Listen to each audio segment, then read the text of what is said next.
Petrol ధరలు మోగిపోతున్నాయి. 2 వారాల వ్యవధిలో మూడోసారి పెట్రోల్ డీజిల్ ధరలు పెంచారు.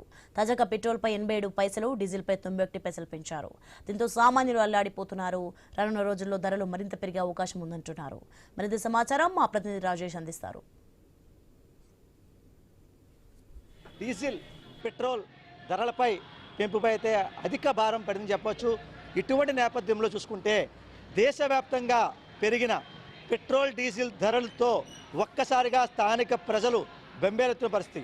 ఈ వారం రోజుల వ్యవధిలోనే డీజిల్ ధర ₹5.06, పెట్రోల్ ధర ₹5.18 పెరగడంతో ఒక్కసారిగా స్థానిక ప్రజలైతే బెంబేలెత్తిన పరిస్థితి కనబడుతుంది. ప్రస్తుతం మనం కాకినాడ జిల్లా కాకినాడలో ఉన్నాము. ప్రస్తుతం మనం చూడొచ్చు పెట్రోల్ బంకుల దగ్గర అధిక ధరలు ఎక్కువ ఉండడంతో కూడా స్థానిక ప్రజలైతే మాత్రం గగ్గోలు పెడుతున్న పరిస్థితి. మరోపక్క ప్రతిపక్షంగా ఉన్న నేతలు వారంతా కూడా గుజరాత్ చుట్టుపక్కల రాష్ట్రాల్లో ఎక్కడా లేని విధంగా ఏపీ రాష్ట్రంలోనే అంత అధిక ధర పెరగడానికి గల కారణం ఏంటి? చంద్రబాబు నాయుడు గత ప్రభుత్వ పాలనలో ధరలు కావాలని పెంచారు, కావాలని ప్రజలమే భారం పెడుతున్నారని చెప్పి ఎన్నో విమర్శలు చేశారు. అటువంటి చంద్రబాబు నాయుడు ఈసారి ఒక్కసారిగా ఇంత ధరలు పెరగడంతో వారికి ఇబ్బంది కలగలేదా అంటూ ఓ పక్క ప్రతిపక్ష నేతలైతే చెప్పే పరిస్థితి కనబడుతుంది. ప్రస్తుతం మనం పెట్రోల్ బంక్లో ఉన్నాము అంటే చెప్పండి, ఇప్పుడు చూస్తున్నాం ధర ₹6 పెరిగిపోయింది. అసలు ₹6 పెరగడంతో భారం అంటారా? ధర రేటు భారం అంటారా? భారమేనా?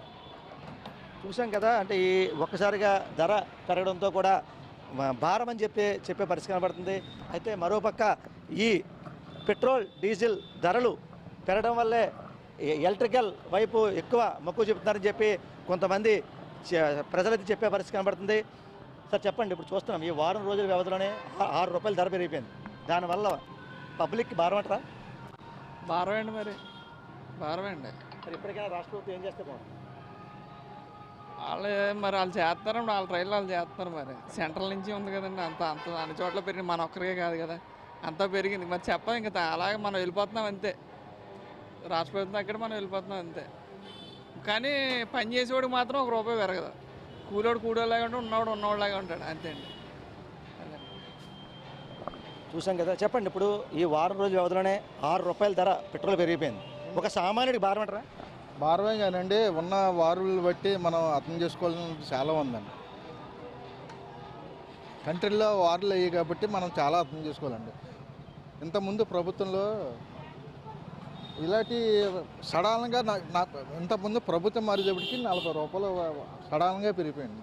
ఇప్పుడు దగ్గరికి ₹5 పెరిగిందండి అంతే. దాని గురించి మనం ప్రసక్తి పెట్టకూడదు. చూసాం కదా, అంటే ఈ యుద్ధ ప్రభావంతోనే ఈ యొక్క ధరలు పెరిగినాయి అని చెప్పి ఒక పక్క కేంద్ర రాష్ట్ర ప్రభుత్వాలు అంటే ఒక పక్క ధరలు పెరుగుతుంటే పనులు చేసే కార్మికులకి వారి యొక్క వేతనం అయితే పెరిగే పరిస్థితి లేదు. దీనిపై కూడా వేతనాలు కూడా పెంచితే బాగుంటుందని చెప్పి ఒక సామాన్యుడు కోరే పరిస్థితి కనబడుతుంది. అయితే ఏవైతే ఈ పెట్రోల్ ధరలు ఒక్కసారిగా ₹5.18, మరోపక్క ₹5.06 పెరగడంతో డీజిల్ పెట్రోల్ ధరలు ఎప్పుడైతే పెరిగాయో నిత్యావసర వస్తువులు అంటే కాయగూరలు, ఈ పప్పు దినుసులు ఏవైతే ఉన్నాయో అవన్నీ కూడా పెరుగుతాయి. దీనివల్ల ఒక సామాన్యుడికే భారం అవుతుంది. ఎప్పటికైనా కేంద్ర రాష్ట్ర ప్రభుత్వాలు ఒక పక్క పెట్రోల్ డీజిల్ ధరలు పెంచినప్పుడు దానితో పాటు ఒక కార్మికుడి యొక్క వేతనం కూడా పెంచే విధంగా కూడా చూడాలి. మరోపక్క ఏవైతే ఈ యుద్ధ ప్రభావంతో కూడా ఈ యొక్క ధరలు పెరిగినాయని చెప్పి మరొకరు చెప్పే పరిస్థితి కనబడుతుంది. అయితే దీంతో ఈ వారం రోజుల వ్యవధిలోనే ఒక్కసారిగా ఇంత ధర పెరగడంతో స్థానిక ప్రజలైతే మాత్రం బెంబలెత్తే పరిస్థితి కనబడుతుంది. ఇది కొంత తాజా పరిస్థితి. కెమెరా పర్సన్ సతీష్తో రాజేష్, ఐ న్యూస్, కాకినాడ జిల్లా, కాకినాడ నుంచి.